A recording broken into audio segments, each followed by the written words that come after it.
Hello and welcome to today's episode of A Slice of Medieval.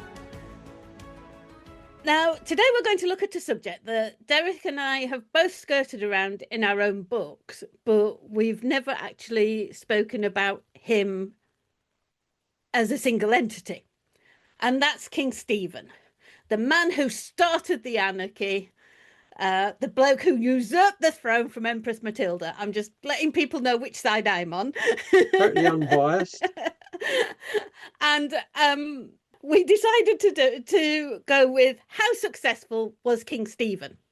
And in researching it, I did get a little surprise about how he did have some successes. It's not as cut and dried as I thought it'd be. When is it ever as cut and dried? Yeah. So I suppose the first thing we need to do is look at who was King Stephen and how strong was his claim to the throne. Yes, for the benefit of anybody who's a little bit perhaps vague about exactly where he comes from. Yeah. Well, he's descended from William the Conqueror. He's the nephew of the previous king, Henry I. But he's descended from William the Conqueror through his mother, yes, rather than a father. So he's Stephen of Blois, which I still can't pronounce without sounding like I'm throwing up. I thought he did pretty well there, actually. I wouldn't try it again, but I think, rest on your laurels there. I've never, yeah. His father was also called Stephen of Blois, which also makes it confusing. He was the third son, I think, of Stephen and his mother Adela, who was the youngest daughter of William the Conqueror and Matilda of Flanders. His oldest brother was effectively disinherited by his parents when he was a child and married off to a girl who could look after him. That's my reading of it. He was created Count of Chartres, but he wasn't allowed to inherit the counties of Blois and Champagne, which was the main lands of the family. They went to his second brother, Theobald. So Stephen didn't actually have anything to inherit, being the third son. His younger brother, Henry, was sent off to the church at something like the age of 7 and made a career in the church and appears all throughout Stephen's story as Abbot of Gloucester and then Bishop of Winchester and not Archbishop of Canterbury, which I still giggle at. I'm not a fan of Henry of Blois either. I've noticed that. So Stephen had to make his own way in the world. So his mother Adela sent him to England to her favourite brother to be educated as a knight and given whatever opportunities he could get from Henry. And the funny thing is about Henry and Adela are the only two children of William the Conqueror and Queen and Matilda of Flanders who were born in the purple, so to speak. They're the only two children who were born after William the Conqueror became king. So there is this theory that they saw themselves as a bit above their siblings because they were the son and daughter of a king and queen rather than a duke and duchess. I don't know about that. Is that well, right? It is mentioned, it is highlighted. One of the chroniclers talking about Adela's birth mentioned that she was the daughter of a king rather than of just Duke William. Oh, well, if it was a chronicler, it's obviously hard. So I suppose fact. the idea is that their marriage possibilities were improved. Yeah. And Henry would use it as a claim against his older brother when he went for the throne, because at least he was the son of a king rather than the son of a duke. Yeah, but the odd thing there is that Henry's the third son, Adela's a daughter, so their prospects of inheritance, whoever their father is, are not that great. No. So it's a bit ironic, really, that they felt this status was going to help them. I guess it did in the end. But yeah. Okay, so Stephen is the nephew of the previous King Henry I, mm-hmm. and of course Henry I had a son and a daughter. So why are we even talking about Stephen? But to cut a very long story very short, Henry I's son, William, died. End of. Just go back a couple of episodes to our episode on Henry I, and that fills in the gaps. Right, okay. Henry I wanted his daughter Matilda to succeed. This obviously was a bit more than a bit unusual, and he got his nobles, his barons, to swear an oath to be loyal to Matilda twice. Kings like to try and rule from beyond the grave. The theory was that Matilda would become queen. However, she didn't exactly do that. So Yeah. at the same time as all that was going on, Stephen, as you said, was in England. He was at Henry's court, and it seems to me that Henry kind of raised him up quite a lot, didn't he?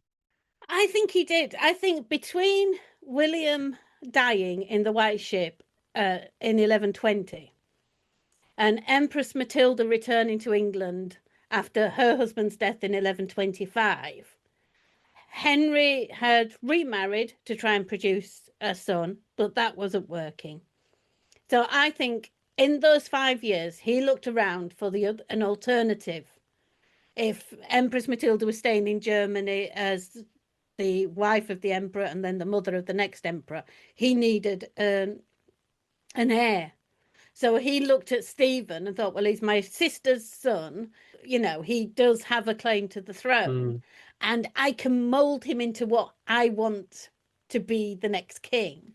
You know, he's training him in his eyes.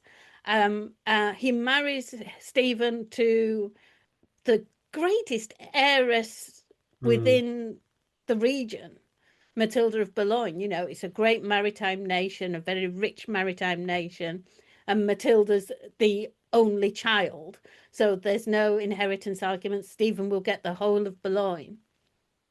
So yeah, I think he's raising him up as an alternative to not having a child of his own on the throne. But then Empress Matilda comes back. Yeah, it's quite possible, isn't it? It's quite possible before Matilda's husband dies and she becomes, as it were, available and someone who could, in theory, succeed. Before that, and as you say, he remarried and so on without actually being able to get a legitimate heir. But I mean, he probably did think pretty seriously about Stephen. I mean, Henry's probably told Stephen, I'm going to make you king. I'm going to make you king. Empress Matilda comes back and he's like, ah. We've talked quite a lot on this podcast about succession and kings whose succession doesn't work out, sometimes because, like William Rufus, they don't seem to pay any attention to it at all.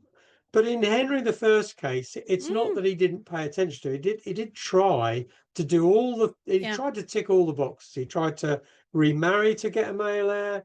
He raised up Stephen. He then had his daughter as a possibility. So it wasn't that he was ignoring the succession. It's just that things fell out a bit differently from perhaps not how he expected, but how others expected. Yeah, and I think the thing is, the succession was a big issue for him because we have to remember that in the 1120s, when he is without a son, and before the Empress comes back, he without a legitimate heir of his own body, he's got his brother imprisoned in England, and his brother's son, his nephew William Clito, making trouble in Normandy, trying to claim his Normandy as his inheritance.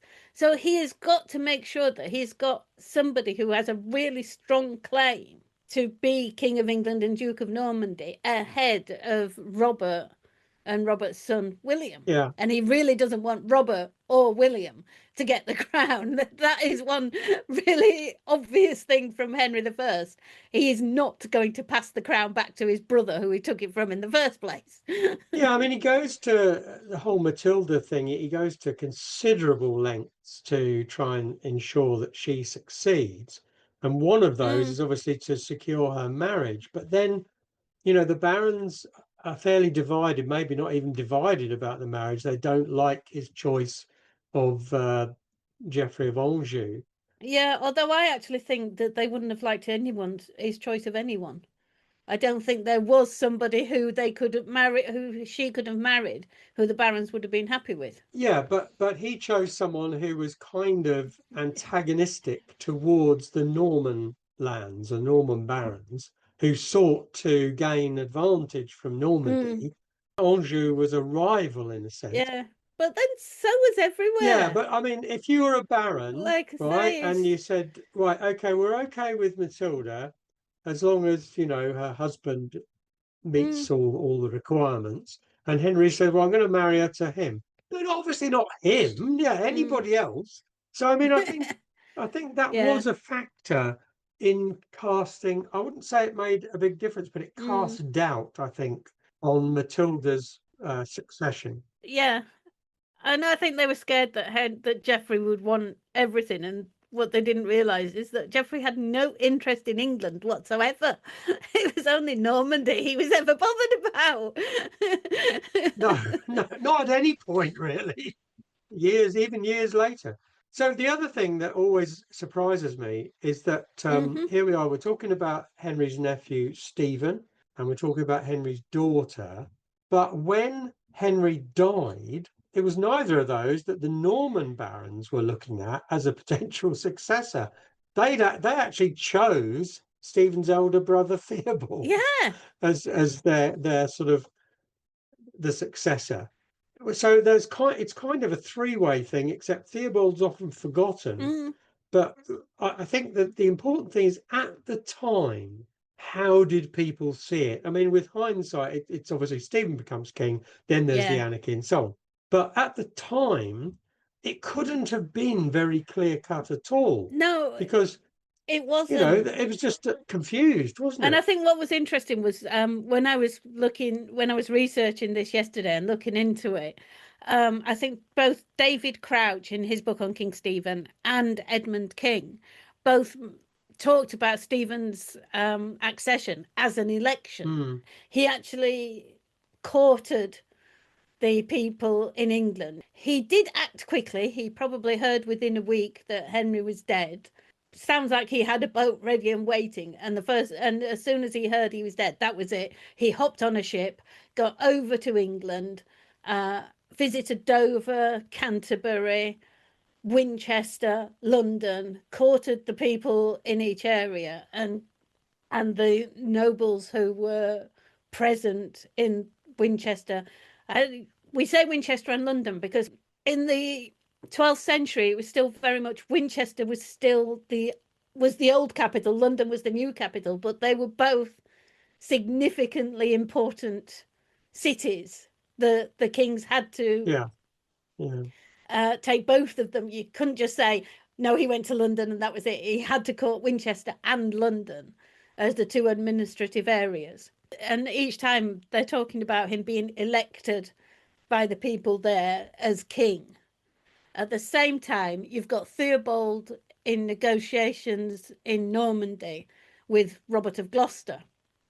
And apparently, the news arrived in Normandy that Stephen had been elected king on the day of Stephen's coronation, while Robert is actually talking to Theobald. So Theobald's there. Well, and Yeah. the attitude then changes because the one thing that the barons were decided about was there was not going to be a king of England and a separate Duke of Normandy.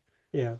They tried that with William, Rufus, and Robert, and it didn't work out so well. So the one thing they were all united about was there was going to be the king and duke were going to be the same person.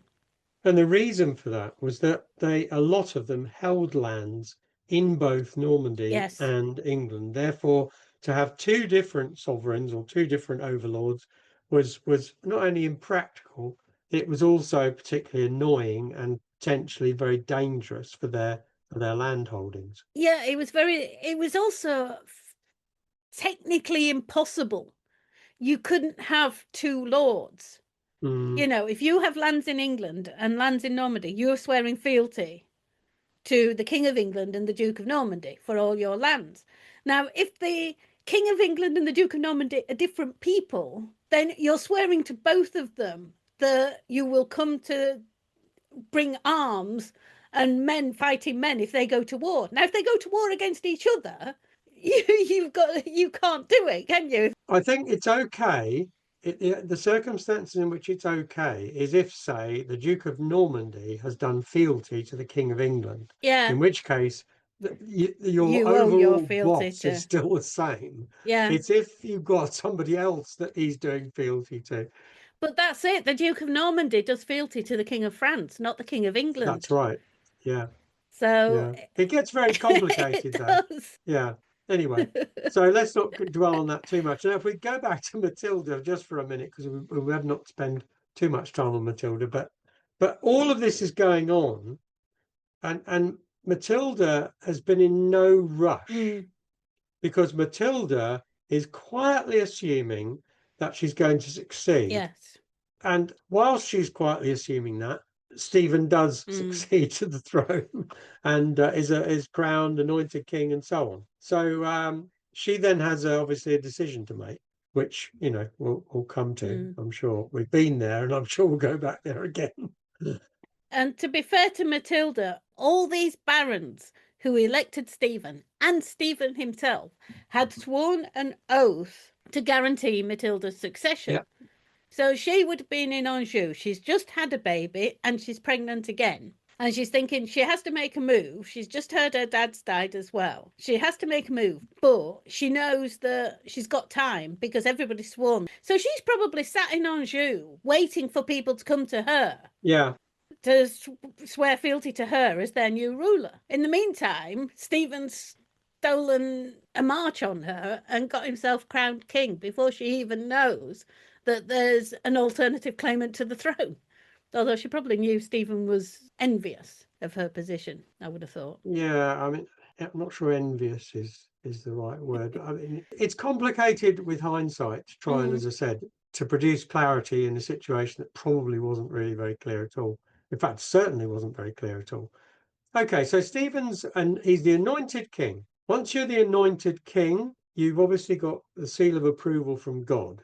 Yeah. Although I've never been quite sure whether when you're about to anoint a king, whether a divine intervention will happen which will stop you doing that because God doesn't approve of him. So I'm not sure that's really makes a lot of difference to us, but it did to them. Yeah. So how does he try to establish himself? How does he try to ensure that he will be sort of firmly on the throne, given the fact that his cousin Matilda is still very much alive? Yeah. And believing she's the rightful heir. I mean, the thing is, I think at first he must have sat back after his coronation and thought, well, that wasn't as difficult as I thought it would be. Because he got, by spring of 1136, he'd got the oaths of every baron in England except one. Baldwin de Redvers, yeah. Baldwin de Redvers. I love Baldwin de Redvers. Earl of Devon. He's great. I like him. No, I'm not swearing fealty to you. I'm going pirating.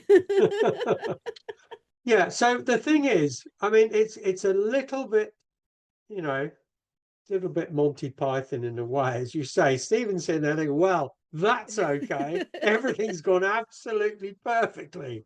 Trouble is, the rest of the reign is going to be a constant battle. Yeah, But he doesn't know that. No, and it must have been like I said, he got his coronation. He promised to maintain the liberties and the good laws of King Henry, which would have gone down well with the people because they did like Henry.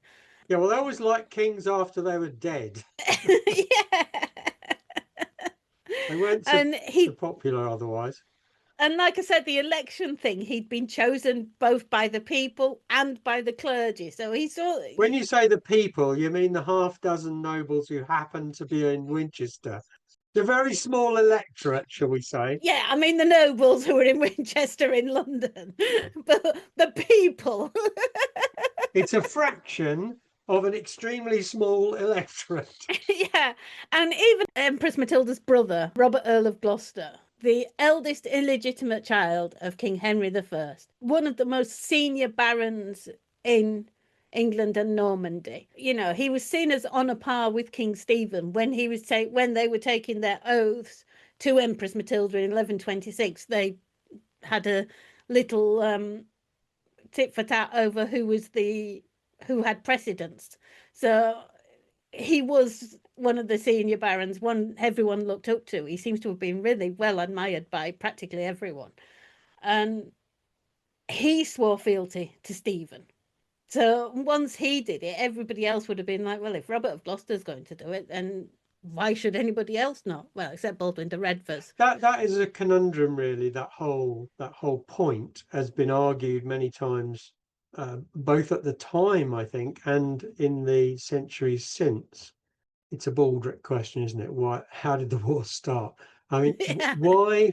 Having accepted Stephen as king, Robert of Gloucester then 2 or 3 years later, 1138, decides to throw in his lot with his half sister Matilda.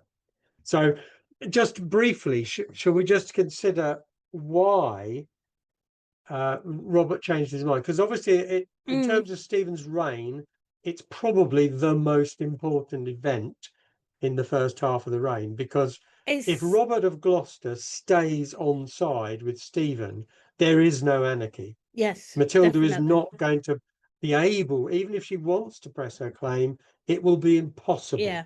But I mean, with the help of Robert of Gloucester, a very powerful nobleman mm, in England, it suddenly becomes possible at least. yeah. So why does he change his mind? Or does he not change it at all? Did he never support Stephen and he just lost? Well, he probably swore to Stephen, seeing as by the time he swore an oath to Stephen, Stephen was king. He was crowned and anointed king. And in those days, once you're anointed as king, you cannot be removed. You know, the idea is you're king for life. So Robert probably thought, well, everybody, it's done. There's nothing I can do about it. Hmm. But Robert isn't the only one either. There were a number. I mean, there was the rather disastrous foray into Normandy in 1137. Stephen took a load of his younger barons to fight. Geoffrey and Matilda were invading Normandy to take basically castles one at a time. Matilda's dower castles that her dad had never handed over. And Stephen had gone into Normandy with some barons. Apparently, most of them were too young and a little too boisterous, and ended up half of them had to be sent home because they were rioting among themselves rather than actually fighting a war. And Stephen ended up having to come home rather ignominiously because he just couldn't keep his own army in order, let alone fight a war. So I think we need to focus on why did Robert of Gloucester change his mind? Because I think it's such a crucial question. And I do think it tells us quite a lot about Stephen as well. Yeah. And I should say at the start, we don't actually know why Robert changed his No, mind, but I mean, but there are theories. Robert did it. The Stephen was already having trouble. There were some of the barons were beginning to resist anyway. Well, only one or two in the southwest. Yeah. But Gloucester turning against, I mean, I loved the way Gloucester did it. It was very official. It wasn't, right, I'm going to rise up against him. I'm going to attack somewhere, and that'll be Stephen knows that I'm not on his side anymore. He actually sent people to Stephen to say that he's renouncing his allegiance, and he issued something called is it a diffidatio? Yeah, but why did he do it? Why did he change his mind? Well, here's the thing. These guys he sent to the king, his representatives, said that the king had unlawfully claimed the throne after having publicly sworn to uphold the empress's claim. He said the king had broken all the promises he'd made to the earl, and the earl then took advice from his councillors and confessors, and the pope had insisted that the oath to the empress had been kept. So he emphasizes that Stephen's broken his oath. But there's that thing that Stephen's broken all his promises to Robert as well. So you can't get away from the idea that there's some private agreement here. Stephen promised Robert something and Robert's not getting it. So Robert's like, stuff you then, I'm going back to my sister. Yeah, I'm not convinced it's quite as easy as that, because Matilda really, yes, Geoffrey of Anjou, her husband, had power. He had the resources of Anjou, but there was absolutely no possibility that Geoffrey of Anjou would use those resources to put his wife on the throne of England. So by the time we get to 1136, 1137, 1138, there is still no possibility of Matilda being a realistic alternative to Stephen. So you've got Robert of Gloucester there, very powerful man, huge amounts of land and control in the southwest, and suddenly it appears, historically, suddenly he changes his tune, and he said, right, okay, as you said, I'm not going to accept Stephen. Stephen's broken his oath to Matilda, along with every other baron, except Baldwin de Redvers. Yeah, and including Robert himself. Including Robert himself. So, it's still a bit odd. And for me, these things generally come back to the amount of influence that Robert has, or anybody for that matter, in these sort of disputes. When Henry I was alive, Robert of Gloucester, as his eldest son, albeit illegitimate, was a very powerful person. Yes. Not just in the southwest, but at court. He was an influential figure in Henry's policies, and the two of them got on quite well, it seems, and Robert was a power in the land. Hence the whole dispute, as you said, between him and Stephen as to who should give the oath to Matilda first.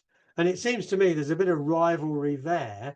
Robert must surely have seen, even at that stage, even as they were swearing this oath to Matilda, Robert must surely have said to himself at that point, well, this guy Stephen is going to be a rival. Whoever succeeds, if Matilda succeeds, I've got to watch this guy Stephen, because he's been built up by Henry, and there's he's got the sort of Norman blood in him. It's someone to watch. And then maybe when Stephen comes to the throne, Robert takes the view, okay, absolutely no way Matilda's going to be able to seize the throne. No, exactly. So he says to himself, okay, can I work with Stephen? And I'm sure Stephen's saying the same thing to himself. Can I work with Robert of Gloucester? Is this a political arrangement which is going to work? And I guess from both points of view, 1136, 1137, they're thinking, yes, okay, this is probably going to be okay. But what happens at the beginning of Stephen's reign, or from the beginning, is that Stephen raises up some of the barons who he feels are perhaps more loyal to him.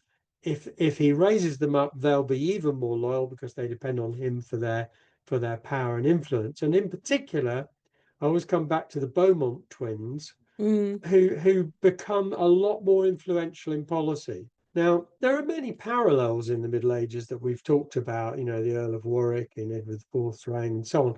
There's people who believe they should have a commanding role under a king whose nose is put out of joint when they don't have that influential commanding role. And I think my own view, for what it's worth, is that Robert of Gloucester is one of those people. He's a mighty subject with, yes, some royal blood in him, albeit illegitimate, who feels that under Stephen, he has lost influence. That's my take on it. Well, it may also be that, so he'd also started disinheriting, seizing the lands of Geoffrey Talbot and Gilbert de Lacy, who were also in the southwest of England. Yeah.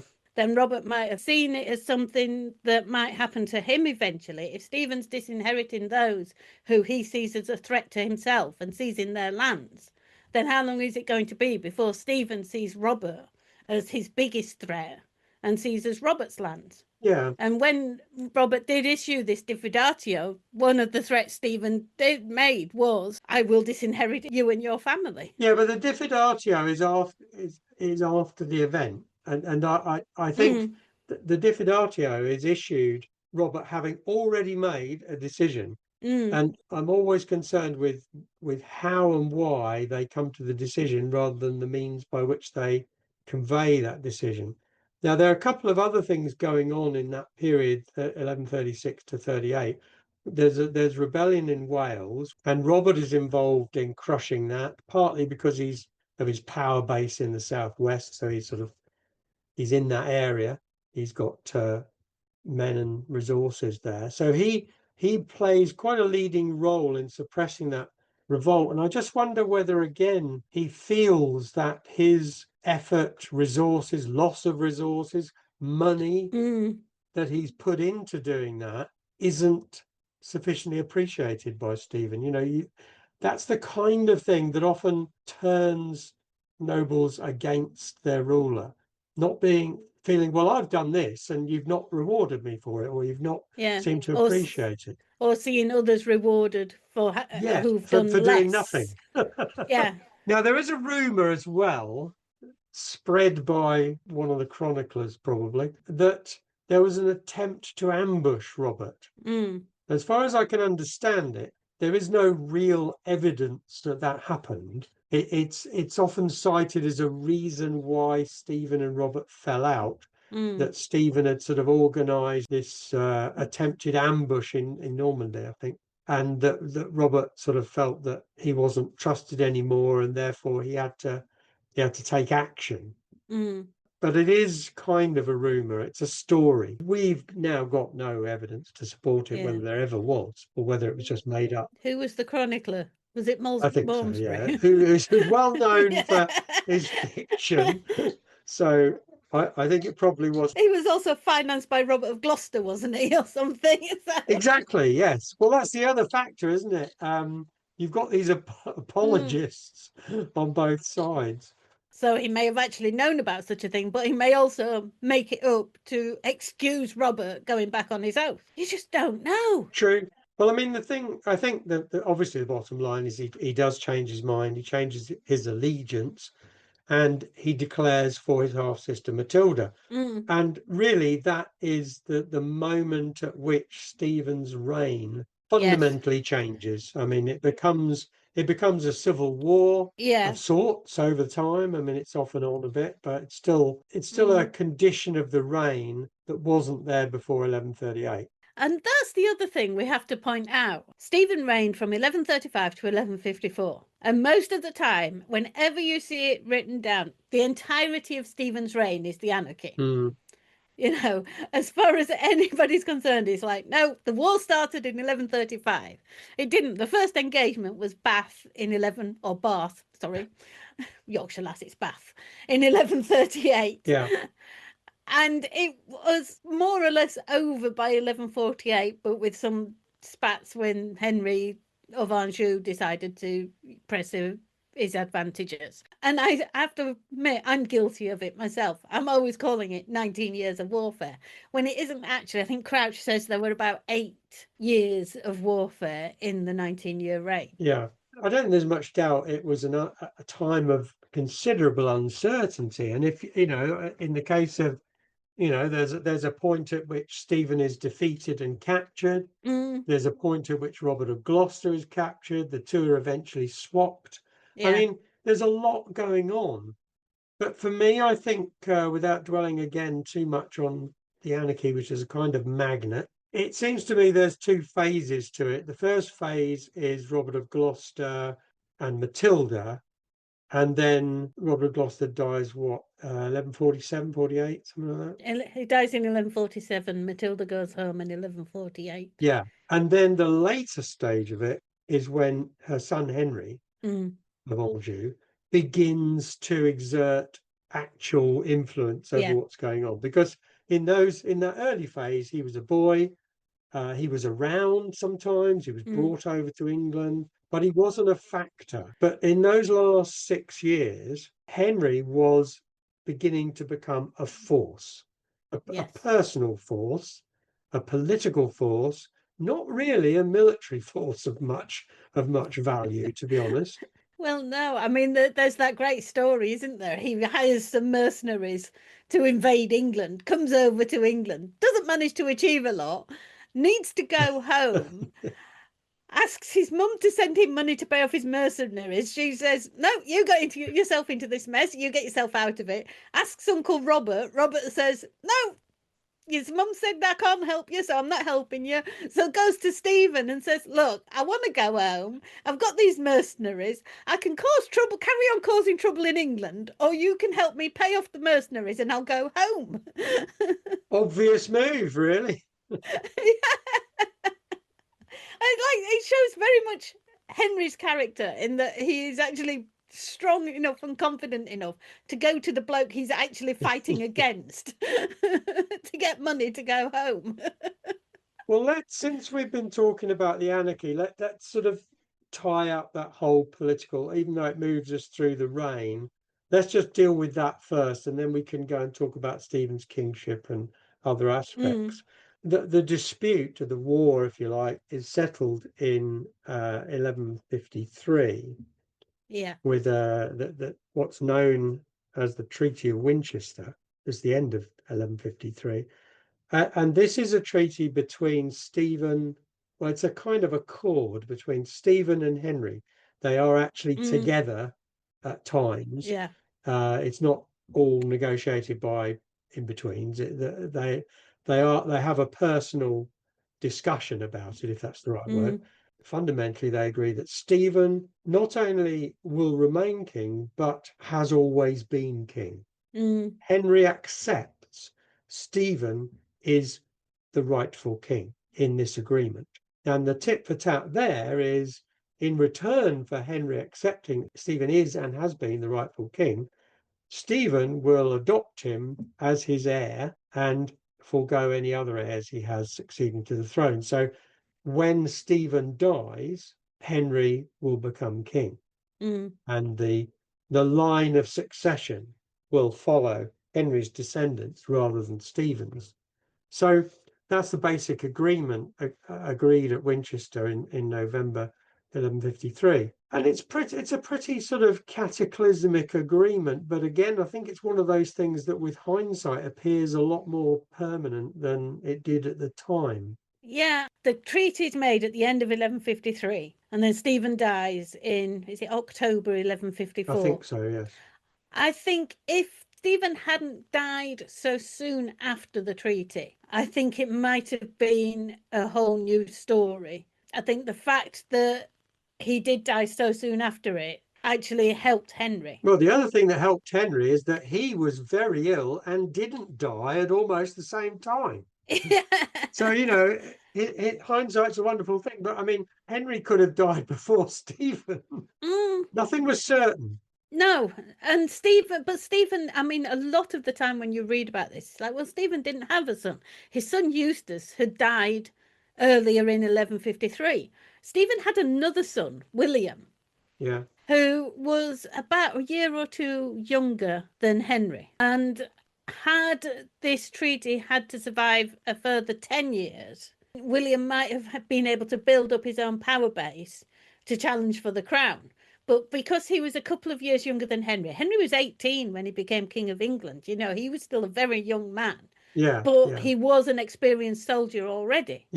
Whereas William had been cosseted as a son of a king, and the Treaty of Winchester actually guaranteed William's inheritance of his father's lands, his mother's lands, and his wife's lands.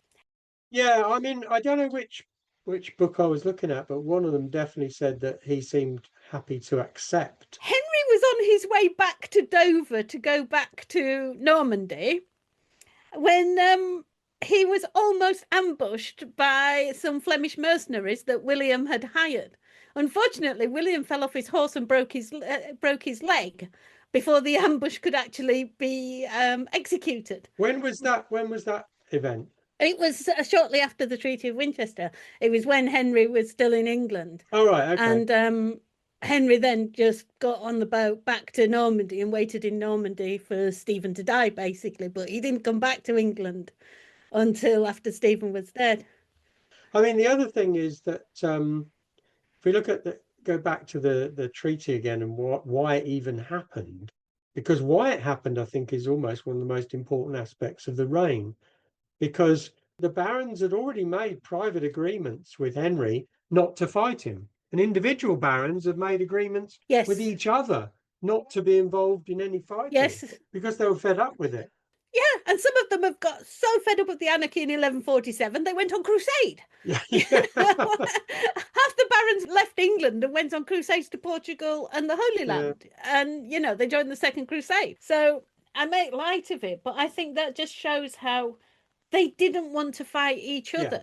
You look at the barony of the 11th, 12th, and 13th centuries, it is brother against brother, cousin against cousin. You know, the barons were fighting their own relatives, and it wasn't something that they wanted to do if they could at all avoid it. There's an interesting comparison with the Wars of the Roses, really, because Mm, in the Wars of the Roses, which went on for a similar length of time, the sides became really pretty entrenched. Yes, people changed sides, but not because they wanted to stop fighting. They changed sides because it was in their interest to do so. yes. Whereas in the anarchy, it seems to me that there were no entrenched, or very few entrenched sides in the period. There were some nobles who were very committed to Stephen. Mm, There were some nobles who, up to the death of Robert of Gloucester, were committed to him. But I don't think there were too many of the barons who were committed to Matilda. But when Henry comes along, that's a whole different ballgame. yeah. Because here is a young prince, Yeah. a descendant of the conqueror, Yeah. And unquestioned lineage. the heir of Henry the you know, he Yeah, is the rightful heir to the he is the kingdom. grandson of Henry I. So, what could be better? And I think also as a person, Henry showed a lot of leadership Mm, and a lot of strength, and as you said, yeah. confidence. So, if you're a baron, you're thinking, well, I can see this guy being king. Yeah. And I can also see that if this guy isn't king, he's going to be an absolute Yeah. pain because he's not going to accept not being Yeah. king. And he's got the backing of And Normandy. I think when they compared him with Eustace, for example, and they said, okay, Eustace or Henry, Mm, which one would we prefer to be king? I think there's a lot of them would be quietly, even some of Stephen's yeah. supporters, be quietly saying to themselves, well, actually, I think the rightful heir, the one to succeed, would Mm, be Henry. So there was a lot of doubt, a lot of sort of very wishy-washy yeah. commitment. But it's interesting that, I mean, in that time before the treaty, Matilda of Boulogne dies in what, Yeah. 1152? As you said, Eustace dies in 1153. So Stephen's support network is Yes. kind of crumbling at that point. And I do have to wonder if either or both of those events hadn't happened. I don't think Matilda of Boulogne would have allowed Stephen to disinherit their younger son, William. No, I don't think so either. I think that's why I think the death of Matilda is actually quite It's incredibly sort of significant. the removal of Matilda from the whole thing is quite important. Yes, definitely. I think she was definitely Stephen's main support. And you see it throughout the war. She is the one, she negotiates treaties. She's the one who continues the fight after Stephen's captured, Yeah, who yeah. tries to negotiate with Empress Matilda. She's also the one who acts like women are supposed to act. You know, she's the one who's negotiating for her husband Yeah. and for her son and to keep their rights rather than her own rights, whereas Empress Matilda is fighting for her own rights. And I've just realised I'm going to end up going into an Empress Matilda rant Yes, let's not. if I don't Let's stop not. there. So let's go back to Stephen. Well, I think what's also quite interesting is that the supposition seems to be, oh well, Stephen and Henry made this agreement in 1153, and 5 minutes later, Stephen was dead, Henry was king. It was all sort of cut Mm, and dried, inevitable. And as we've said, Henry was also ill at the similar time to Stephen. One died, the other didn't. But not even that, even in mm, the months since the treaty, Stephen is not acting like a loser. He's not acting like a beaten man. no, He's still acting as king. He's making his decisions. He's not a lame duck king no, at that no, he point, isn't. which you would think he would be. Mm, It happens that he died in 1154. Had he lived for longer, had this uneasy perhaps relationship between the two continued, then it's quite possible that Henry wouldn't have been on the winning side, that mm. maybe Stephen's son William would have succeeded. Yeah, or that a whole new war would have started with Henry thinking, Yeah, I can't wait any longer. yeah, You know, if he could, Stephen wasn't an old man, you know, he wasn't young anymore. but he was only around 50, between 55 and 60 when he died. So Yeah. he could have still had a few years left in him. So you do imagine Henry might have actually, if he still wasn't king 2 years later, he might have decided he didn't want to wait any longer. Yeah, except Henry had kind of burned his boats there because he'd accepted that Stephen had always been king, that Mm, he was the rightful king. So then, if he changed his mind on that, that would be quite a big yeah. change, really. It would be saying, well, actually, no, I've got that wrong. He hasn't always been king. He's not the rightful king. It's hard to go away from that again. It is, but you can always spot, there's always something in the treaty that is, that Stephen might have, he could have found an excuse of, oh, Stephen promised to do this and he hasn't Yeah, done, if he promised to discuss every decision with him or something, he could have found a premise to actually break the I think there treaty. was already a premise in that Stephen had promised that they'd agreed that castles that had not been officially sanctioned would be demolished. Yeah, Only it appeared the only ones that were being demolished were the Angevin ones. But yeah, there were certainly some issues he could yes. have exploited if things had gone on for longer. But having said that, Mm, I still think the fact that the barons themselves had been making these private agreements, they weren't going to fight. They weren't going to fight for Henry or William yeah, or Stephen. They'd already no. made those commitments. And these agreements Yeah, were agreements of mutual defence. Basically, the one I'm thinking of is the Begos and the Warrens made this agreement where if somebody attacks your land, we'll yeah, come to your defence and vice versa. So yeah. they're protection agreements. So they're just looking after their own interests, and it's never in the interest of anybody to actually go to war if it's going to cost you more than you're going to No, it's win. very expensive. Yeah, although they were kind of mutual defence agreements, there were some agreements with Henry from barons who said they Mm, wouldn't fight against him.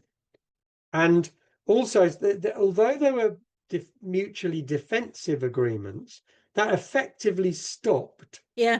the war because if you wanted one of your barons to attack a baron on the other side and he wasn't going to, then it meant you couldn't have a war, basically. Yeah, Well, exactly. obviously it was a mess because it went on for so long. But I think that our bottom line here is that whilst there was an agreement at the Treaty of Winchester, it might not have ended up as it did a year later. It might well have gone in a different direction. It could have been more difficult for Henry Mm, to succeed than it was. yes. I think it was very convenient for Henry that Stephen only lived a Yeah, year longer. yeah, yeah, yeah, So I suppose the anarchy's taken over a bit, but Stephen's rule in itself also needs looking at. Like I said, it wasn't all 19 years of warfare. So what happened with his administration? When we discussed Henry I, we talked about the way he'd organized the judiciary, the treasury, the exchequer. He yeah. He has a reputation for judicial reform. yeah, and setting up the royal administration. I mean, Stephen inherited probably the most organized royal administration up to that point since Alfred the Great was around. There seems to be ample evidence that Stephen just continued to improve that organisation. Yeah. He didn't just let it stagnate. Judicial reform, he did move further. Mm, There were all sorts of things. Coinage reform. There were some significant reforms in Stephen's reign. yeah, but although we do like with the exchequer, we have no pipe rolls surviving between what was it 1141 and 1152 or something. We just don't know how effective he was collecting taxation. Yeah, but there was very little exchequer evidence anyway before that, was there? Mm, So that's the point I think David Crouch makes that everyone says, oh well, there are no exchequer records, and he said, well, there weren't any anyway. Before that, there are yeah. afterwards, but before that there weren't anyway. So that Mm, doesn't prove anything in terms of how. I no. mean, and obviously the state was working efficiently. Mm. So there must have been continued Yes. raising of revenue. Otherwise, everything would have fallen apart. But we do have these other instances where local lords are basically usurping the central authority by building castles that they haven't had permission to build. And this, what is it called? The tensory, levying a tax on villagers and things where when they need extra money to fight the war, basically. Yeah, but that's not a failing of central government. That's a factor of the fact that there is a civil war going on in certain areas of the country. Uh, but again, I mean, the whole anarchy term, I think, is wrong.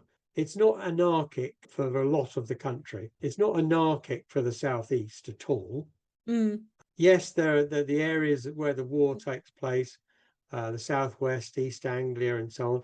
But the biggest disruption in the north is not the anarchy, but the invasion of the Scots that you mentioned earlier in 1138, and that was defeated. Yes. And then, well, relations with the Scots were never that good in the Middle Ages. There was definitely border raiding between the two almost constantly during Stephen's reign. Yeah. Yeah, my point is though that if you live in the north, the anarchy is the least of your concerns. Your ongoing, lifelong concern is border raids. Yes. If you live right in the north, that's what you're bothered about. You're not bothered about disputes between Robert of Gloucester and King Stephen because they're miles away. They don't impact on you. And to be fair, it doesn't matter to you who's on the throne. Yeah, yeah. So long as you've got somebody to help defend you against the Scots. It's the same thing we've said for the later Middle Ages, that what matters in medieval terms is your immediate lord. And if your immediate lord is loyal to the Percys or whatever in the north, then that's your king in the north. Stephen, Matilda, they're irrelevant, really. It's different down further south, obviously, and in the southwest, obviously, Robert of Gloucester's heartland, and also an area, if we're honest, that in the Middle Ages and even in Tudor times wasn't that secure. It was, the far southwest was pretty distant from central government, so they tended to please themselves. But I think that's also the thing, that there's this divide. The land controlled by Empress Matilda and Robert of Gloucester is basically under their control, and the land controlled by Stephen is under his control. So you've got England's not just divided in theory, but in practice. Stephen hasn't got total control. And in 1141, when Empress Matilda captures Stephen, she doesn't manage to achieve total control of England because the barons don't all come swarming to her. So you've got this, it's not just divided between who supports Stephen and Matilda, but the land is literally divided between the two of them. What I was really getting at was the whole idea of anarchy, which to me means absolute total chaos. Absence of governmental authority. I don't think it was. I don't think it was. Whether it was Matilda or Robert's authority, or whether it's Stephen's authority, there was authority. It wasn't bedlam. Yeah, there was authority in both regions. Yes, people took advantage of the differences, as people always will, to get their own ends met, But yeah, a lot of the records, the chronicles and so on, are written by churchmen. And from the church's point of view, it was a terrible time. And I think there were a lot of reasons for that. And there's no doubt that at the end of it all, in 1154, when Henry, or even when the Treaty of Winchester was made, I think it was viewed by many at the time as a big moment. Although we've said it need not have lasted, it could have all gone pear-shaped. At the time it was made, I mean, if you imagine the barons, some people we've talked about making these agreements and all the rest of it with each other, not to fight, and then they get this treaty made between the two protagonists, and they're thinking, wow, this is great, because the pressure's off at last. And they could see a future where they weren't at war with their neighbours all the time. Right now, I was talking about this tensory tax. The reason they had to bring out these extra taxes, they weren't getting revenues from other income. It's harder to sell your wool if trade is impacted by war. Yeah, I'm not sure. I'm not sure how much it was, to be honest, because there are loads of port, and Bristol is a major English port even at that time. And there were many ports from which trade could take place in the southwest, and from the king's point of view, London and the southeast. Yeah, we had it in Lincolnshire. So I'm not sure how much trade was actually. I mean, if you're a merchant in, I don't know, somewhere near Exeter, a wool merchant, is your wool going via London anyway? Maybe it is, or maybe it's going via Southampton or Bristol. So or maybe you have to find different routes, yeah. but you're So I still going to don't get it think. out there somehow. Yeah, I don't think it's quite as disruptive to trade. I'm not sure that. I mean, they want that revenue. Everybody wants that revenue, whichever side they're on. So they'll just make it happen. Merchants sell stuff. It's what they do. And they sell stuff in time of war even more than they do in times of peace. And they get more for it. So Yeah. yeah, I don't think. I think the tensory taxes are kind of an alternative to ensure they don't actually that the areas they control aren't sending tax to Stephen. So it's kind of a way of siphoning things Yeah. out of central government's resources. But it doesn't mean that central government wasn't still collecting revenue from the vast majority of the country. No, and I think what's significant is in 1135, when Stephen took the crown, he had a working judiciary, a working exchequer, everything was ticking along smoothly. When Henry inherited the crown in 1154, everything was still there. All those officers set up by Henry I were there and intact.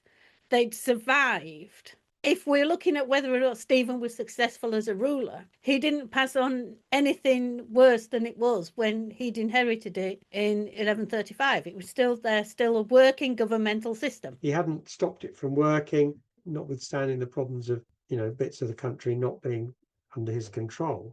But as a system, as a central system, it was probably as effective as it had been in Henry I's reign. And as you say, passed it on to his successor. So Henry wasn't inheriting a broken system of government. And that's down to Stephen. Yeah. Because, I mean, there were plenty of excuses for it to be broken, but it wasn't. There was continuation of government throughout as well. There was no point at which Stephen's government did not run. It was continuous government. There was no, even when he was a prisoner himself, the royal administration continued. Yeah.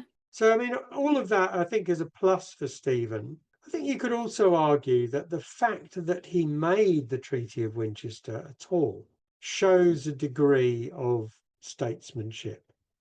Because had he lived for longer, the treaty reinforced his claim to the throne by the fact that Henry accepted it, and it gave him, in a way, a stronger position than he had before the treaty.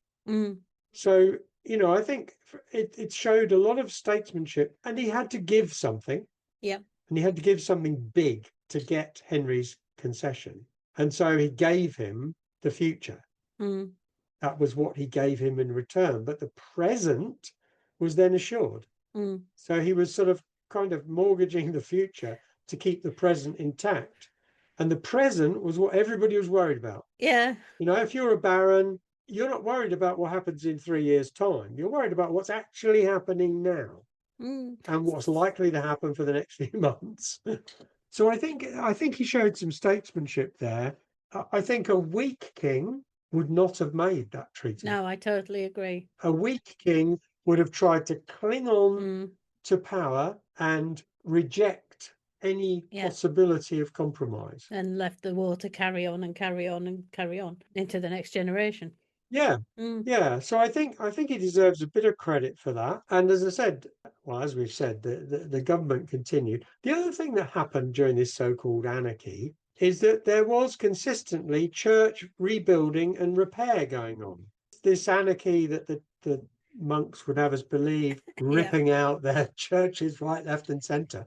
There was a massive building program going on throughout Henry I and Stephen's and Henry II's reigns in the church, and it didn't have much of a hiccup during Stephen's reign. So they just kept on building. I mean, they were rebuilding, for example, Shaftesbury Abbey, one of the biggest abbeys, almost, Yeah. well, in terms of nunneries, it was one of the biggest. They were rebuilding that Mm. in 1138. They were rebuilding, what's the other one down there? Sherborne. Is it Sherborne? Sherborne Abbey. They were rebuilding Yeah. Sherborne Abbey, not just rebuilding, but expanding these places in this time, exactly when these events are going on. So Yeah. it's Bishop not, Alexander of Lincoln was building Newark Castle. yeah, yeah. So yeah. But so there was some stability in that. I mean, you don't you don't repair things like that, which involves stonemasons and so on and so on and Mm. so on, and costs money. You don't start that, and you don't carry on that in a time that is of desperate war, where people are being cut down in their tracks, right, left, and centre, where churches are being Mm. robbed, repeatedly. That just wouldn't happen. All you'd be worried about if you were a churchman was hanging on to your valuables and the security of the building. You wouldn't be worried about, Yeah. having scaffolding up for rebuilding. So we mustn't get carried away with the idea that Stephen's reign was a kind of cultural desert, a place where there was only destruction and nothing else. Yeah. There were real political problems, but life went Yeah. on. And that's what I was saying about it being 19 years of civil war. It wasn't.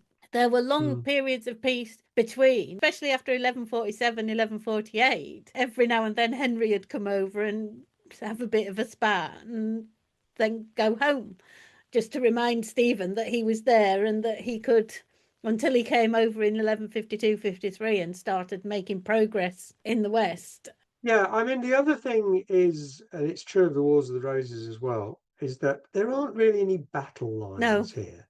There are Yes. pockets. And as a result, local people find solutions to any problems that arrive. So if you've got goods to move, most of the time you can move those Yes. goods because people will make accommodations. So, well, okay, you can take your 4 carts of wool through, but you can just pay us a Mm. little bit on the side and we'll make sure that happens. So local people always make sense of these things until somebody from outside comes along and says, oh, we're moving these troops through here or whatever. Mm. So there are very few battles in this anarchy. You've got the Battle of Lincoln. You've got a battle around Winchester, I think. Yeah, the rout of Winchester. Yeah, that's worth a podcast in itself. Um, Actually, it is. so where else? There's around Wilton. Yeah, That wasn't really a battle, was it? I don't think there's more than a couple of real military. There's sieges. There's lots of sieges. that is the thing. It is a war of siege Yeah, warfare. There's Wallingford, Oxford, Winchester itself could be called a siege as well as much of a battle. And Bath was a siege. Yeah, these sieges lasted so long that they built new castles next to the castle they were besieging. yes. Well, they were very common, weren't they? Counter Remember. castles. But Mm. yeah, yeah, but that was very common for hundreds of years. But it's Yes. often forgotten by people today. But it was very, very, very common. It's a common way. When you besiege a Mm. castle, you build another one next to it, or Yeah. a little one next to it. Yes, okay. So, what about Stephen as a person? Well, he seems to have been likable as a person. There is this problem that people had with him in that he was sometimes seen as too soft and then sometimes be seen as too severe. Yeah, The besiege a castle, the garrison would surrender and let them all go, and then there's this one castle he besieges. The garrison doesn't surrender quick enough, and he hangs all, how many is it, 94 men or something. it was quite a thing at the time. So was that to prove he wasn't soft? It was the garrison of Shrewsbury in 1138 because he'd allowed the garrisons at Exeter, Bedford, and Hereford to leave unharmed after their sieges, but then with Shrewsbury, he executed 94 men. Was it not because it went on for a long time? Yeah, The thing that he did right at the start of the anarchy was amusing in a way, and rather odd, is that he allowed yeah, Matilda safe passage to go yeah, to Robert of Gloucester in because Bristol. Um, yeah, when she just landed on the coast in Sussex. And surprisingly, here was his major rival, and he just let her sort of wander off. The thinking being that it was Robert of Gloucester that he regarded as the important Yeah. one, and he was watching for Robert of Gloucester. He still didn't get him, but he just let Matilda go, you know. And he allowed her safe passage to Gloucester, to Bristol, yeah, Bristol, to meet up with yeah, Robert of Gloucester. She landed at Arundel because that was where her stepmother, it was her yeah, stepmother's yeah, castle, Adeliza of Louvain. I mean, at that time, we have to remember war wasn't yeah. going on. So if he'd attacked her, he would have been looked at as incredibly unchivalrous because she hasn't done anything at this point to threaten him. I mean, I'm not sure his army would have been that enthusiastic. Yeah, but can you imagine William the First, William the Second, or even Henry letting their chief rival wander about? No. I can't imagine that. I can't imagine Henry the Second Oh, either God, no. No. doing something similar. Or John. Mm, If you're king and you allow your principal rival to just wander yeah. about where they want to go, particularly where they want to go to their staunchest ally, I think it is politically inept It to some begs the extent. question, why didn't he say, oh, you can leave? There's the boat. Go back to Anjou, but you're not staying in England. Why didn't he do that? I still think part of the reason is that he did not see her as a threat. Yeah. And at that stage, as you said, there was really next to no fighting as such. Mm, And he may have thought, well, this is all going to blow over. If I act against her, it's definitely not going to blow over because I'm going to yeah. provoke Robert of Gloucester. I'm going to provoke anybody else who might support her. So maybe the best thing is just to not act against her and say, okay, yeah, you can go to your half brother in Bristol, and perhaps, I don't know, taking the higher ground, you know, and saying, well, you know, yeah, I'm above these sort of things. But as I said, a king worth his salt would have Mm. arrested her or And sent her away. yeah, and that's one of the things David Crouch points out, that he was a good judge of men. He surrounded himself with able men, but he didn't have a capacity to judge situations. Mm, He couldn't see the different possibilities yeah, of his yeah, actions. that's a good point. Yeah. He had these limitations of not being able to see the big picture.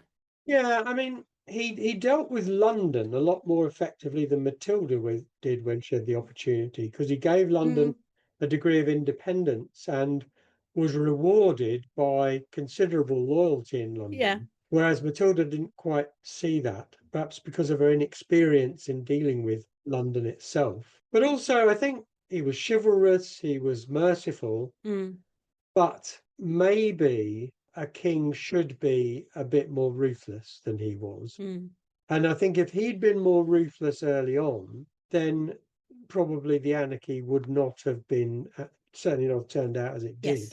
To be merciful was the Queen's job, not the King's. Yeah. The King's job was to mete out justice, punishment that people could accept, sometimes mitigated by the intervention of a queen, perhaps. You make it a public display of her asking for your mercy so that you're like, you can be merciful without losing strength. Yeah. And that's the bit that Stephen didn't manage. Is there a case that says Matilda of Boulogne was the one wearing the trousers? Yeah, I always call her Stephen's backbone. They were a good team in a sense. Yeah. I mean, there's no evidence to doubt that. I mean, I think she shows her resolve in very difficult circumstances when he's a prisoner. When it came down to it, she seems to have been the strong one. And I definitely think it was a partnership between the two of them. And I wouldn't be surprised if the actual taking of the throne wasn't her idea in the first place. You're not suggesting that Stephen went for the throne because his wife wanted a bigger house, are you? No, I'm suggesting he went for the throne because she thought he could get it. Anyway, we We digress. do. We So, digress. was Stephen a success or failure as a king? Now, I've been thinking about this and what makes a king successful, whether he passes the throne on to his actual heir, which so he wasn't as successful, If he dies in his bed, he didn't lose his kingdom. He died in his bed as King of England. So surely that makes him a successful king. And he did pass the throne on to his heir. Yeah. Because his heir was Henry. He just wasn't his natural son. I mean, I suppose where he failed was he didn't unify the country. Well, when you say didn't unify the country, I mean, obviously during the anarchy he didn't, but he did bring. I still think the peace is a big achievement. I think he did end the anarchy. He did manage it within his own reign. He managed to resolve the differences that had led to it and effectively end that problem. Yes, as you said, quite rightly. If he'd lived longer, maybe there would have been a renewal of problems. But I think we've got to give him some credit for putting a full stop at the end of that particular section. If you looked at it based on the kings either side, he comes up short, basically, compared to Henry I and Henry II. Well, if you look at those two, Henry I imprisoned his brother for life. So he was ruthless in that respect. Stephen could have just imprisoned Robert for life, or he could have done all sorts of things which would have been stronger moves. And I think that's the big criticism of him. But Henry II, he was at war with most of his sons. Yep. His succession didn't exactly fall apart because he had enough sons, but it was touch and go. So yeah, I mean, he was at war with his wife as well. Yeah, exactly. His wife rebelled against him, just things like that. Yeah, I mean, you can always find weaknesses, and you could always say, oh, on the other hand, this, but I think given the hand that Stephen was dealt, the only thing I would criticize him for is not being ruthless enough. Yeah. As a king. As a man, yeah, but as a king, he needed to be more ruthless. He wasn't, and the result was obvious. But I think he had a lot of successes. So yes, he was a success as a king. Just for the record, he was still a wuss. I'm editing that bit out. Meanie. I think that's it for today. Next time, do join us. We're doing another of our Tudor specials, and Linda Porter will be joining us to discuss Henry VIII's older sister, Margaret Tudor, who was Queen of Scots and had a rather interesting life. I'm looking forward to that one. So thank you very much for listening. I'm Sharon Bennett Connolly. And I'm Derek Birks. Thank you very much for listening today. And if you enjoyed our podcast, why not subscribe to ensure you don't miss the next one? Goodbye.